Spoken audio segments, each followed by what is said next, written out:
Hello guys. Hello everyone. Welcome back to the channel.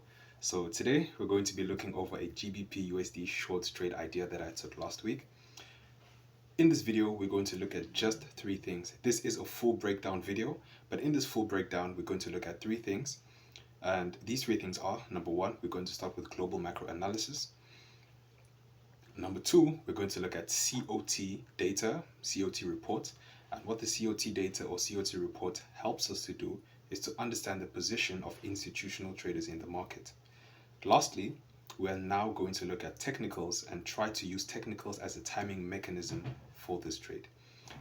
Whether you're an experienced trader or a beginner trader, I hope this video provides you a lot of value, and we're going to look at the clear things or the clear insights that drive fundamentals in GBPUSD, and we're going to understand how global macro plays a role in this.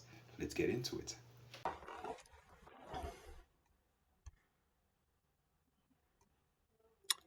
So to get started with this analysis, we're going to start with endogenous analysis. We're going to look at the GDP, inflation, unemployment, and interest rates of both economies and come up with a consensus for which is the better performing. In the UK, the GDP is at 1.5%, and this is modest. Okay. The inflation is around 2.8%, which is closer to the Bank of England's target. Unemployment is at 4.5%, which shows moderate employment slack, and their interest rates is at 4.5%.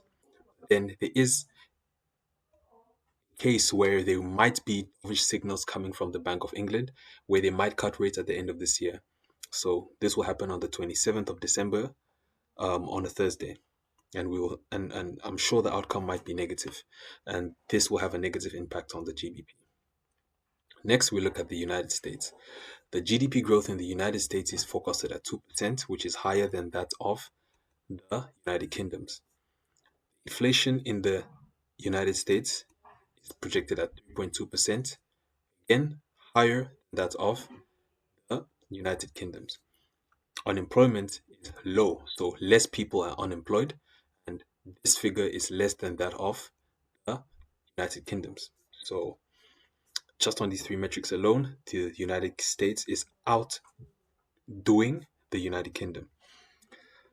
Lastly, the interest rates. So the Fed maintains an interest rate of 5.2%, which is higher than that of the United Kingdom at 4.5%. What this basically means is that when you invest in the when you invest in the United States, you have a higher interest percentage on your investment than that of the United Kingdom.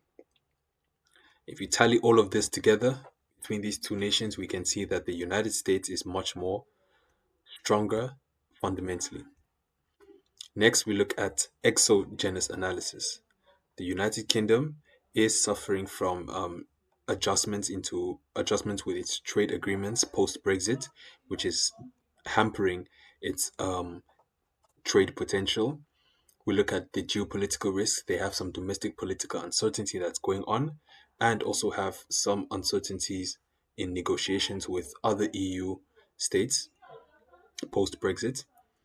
The United Kingdom is an energy dependent nation, so they import majority of the energy that they use for their industries.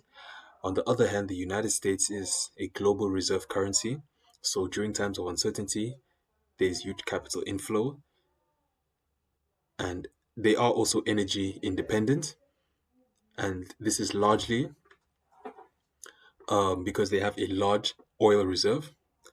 Lastly, they have global trade influence. So when the economy is doing good, global trade is usually doing good, and when the economy is doing bad, global trade is usually doing bad. So rather than being influenced, they influence.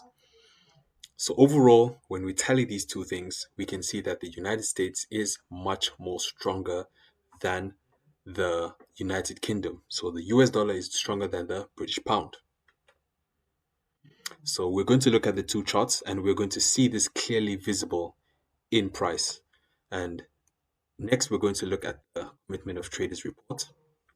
But as you can see here, On this sentiment, you can pause the video.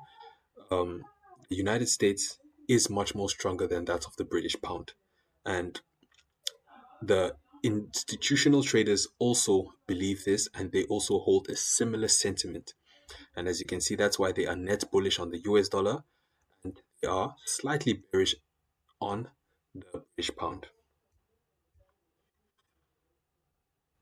So this is a chart of GBPUSD, and now we're going to currently look at where we entered this trade. We entered this trade 5 days ago, and as you can see, um, apologies for that. And as you can see, we have a shoulder, head, and shoulder in play. Very simple pattern. We are in a downtrend. We have done our fundamental analysis. Shows that we are going to have further downward movement, more bearish sentiment. And as you can see, when I replay this, or when I play this setup out that was taken 5 days ago, you will see that we're in profits.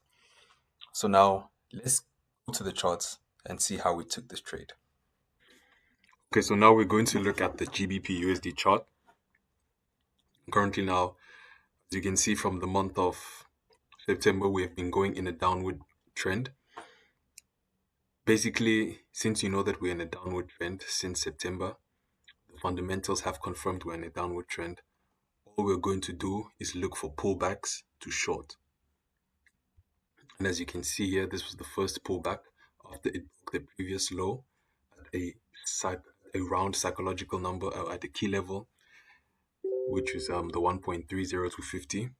That is a key level according to Coulter's theory. So for me, the way I plot my support and resistance is through the use of Coulter's theory. And Coulter's theory divides price up into whole numbers. So you take a whole number between 1 point and 1 point, you divide it in half, and then you divide it into quarters again. So now you'll have about 4 key levels in between two whole numbers. An example of that will be here. As you can see, it reached a high of 1.34. Yeah, that's the high. It did not go past this point. You can see that it happens at the whole number, 1.34. And maybe we can take a low here of where price has respected before in the past. So this is the key level of 1.2. Let's see if it will go 0. Yeah, we can say that here. And as you can see, in the past, price has respected this price or this key level at these zones. So I use whole numbers to plot my support and resistance, and I do that in line with where I see price has been respecting that key level in the past. So now we have established our fundamental bias of bearish. We have also understood that we're waiting for a pullback, so we can use other tools in order to confirm this bias. So as you can see here, we have a trend line. This trend line is drawn from swing high, obviously swing low, and then the pullback. This was the initial pullback that happened at the key level.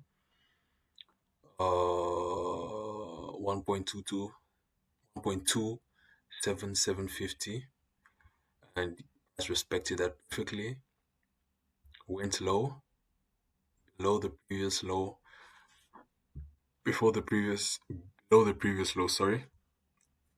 Created a new lower high at a round psychological level, 1.27 thousand, and that is where we looked to go short. As you can see, this conforms with the trend line. It came to retest the trend line, came to retest that support level, and that gave us confluence basically. Now from this confluence, there's many more reasons why we took this trade here. Again, if you go on lower time frames, you'll see that something interesting happened here. We had a break and a retest. A simple break and retest. So there's another confluence there, and that was enough to give us a bias for a short trade on GBPUSD. As you can see, this is a head and shoulder pattern also. So these are many confluences that give us a direction of price heading to the downside.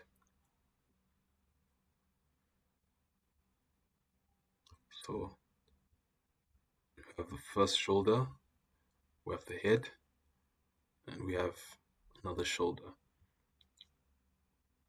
And the pattern was complete. Okay. So these are the reasons why we went short on GBPUSD. As you can see, price also came and retested the neckline here, and we can expect more further downside on GBPUSD.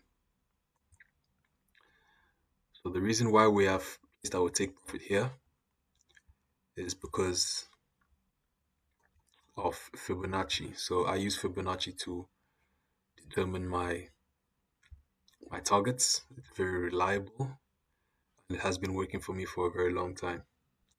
So remember, the first swing was from here to here before they created a lower high and price went lower. And then the second swing was from this point to here, and we came into the 50%. And you can see I'm targeting the negative 27%, and that is where I'll be taking my take profit. So currently we're at 0% level now, price, and this happened last week Friday. As you can see, some large investors have already removed profits, or have closed profits, to be more precise in my English. They have closed profits and has rejected this area, really rejected, like reacted to this area.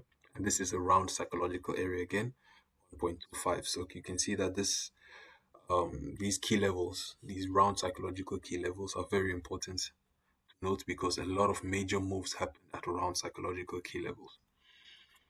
For now, what I'm waiting for on GBPUSD is that price should break lower below this 1.25 level, retest the 1.25 level, and if I see any opportunity, I will definitely enter a second trade on GBPUSD and go in for my final take profit of around the 1.23 key level, and then we can call it a day.